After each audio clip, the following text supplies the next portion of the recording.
അങ്ങനെ ഇന്നത്തെ ദിവസം എനിക്കിതാ സ്കൂളിലൊക്കെ പോകാണ്ട് കേട്ടോ. അപ്പോൾ ഞാൻ തിരക്ക് പിടിച്ച പണിയിലാണ് കേട്ടോ. എല്ലാ ഭക്ഷണങ്ങളൊക്കെ ഉണ്ടാക്കി വെക്കണമല്ലോ.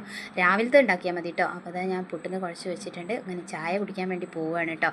അങ്ങനെ പുട്ട് ആവണമുണ്ട് കേട്ടോ. ഗോതമ്പിൻ്റെ പുട്ടാണ് ഇന്നുണ്ടാക്കിയത്. അങ്ങനെ ചായയും കുടിക്കുന്നുണ്ട്. അതിന് ശേഷം ആ പുട്ട് എടുത്ത് കഴിച്ച് പെട്ടെന്ന് സ്കൂളിലേക്ക് എത്തണം കേട്ടോ.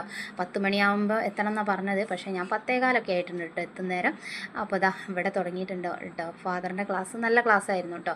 അങ്ങനെ ഞാൻ കുറച്ച് നേരമൊക്കെ കേട്ടുകൊണ്ടിരുന്ന് അങ്ങനെ അതൊക്കെ കഴിഞ്ഞ് ഞാൻ സ്കൂളിൻ്റെ ചുറ്റുന്ന് വീഡിയോ എടുക്കുകയാണ് കേട്ടോ. എന്നും എടുക്കണം എന്ന് വിചാരിക്കും, പക്ഷേ കഴിയില്ല കേട്ടോ.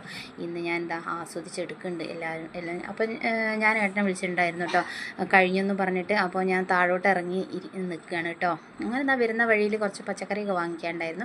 അങ്ങനെ കടയിലൊക്കെ കയറി ഞാൻ വീട്ടിലെത്തിയിട്ടോ. അങ്ങനെ പെട്ടെന്ന് ചോറും കറിയൊക്കെ ആക്കേണ്ടതുണ്ടായിരുന്നു കേട്ടോ.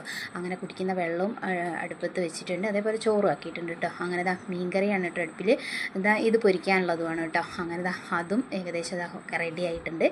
അങ്ങനെ തേങ്ങ അരച്ച കറി കൂട്ടി ഞങ്ങൾ ചോറൊക്കെ കഴിക്കണം. ഇന്ന് ഏട്ടനും ഉണ്ട് കേട്ടോ ഞങ്ങളെ കൂടെ ചോറ് കഴിക്കാൻ. അപ്പോൾ ഇന്നത്തെ വീഡിയോ ഏകദേശം വൈൻഡപ്പ് ചെയ്യാൻ സമയമായി. ഇത്രയേ ഉള്ളൂ. ബായ്.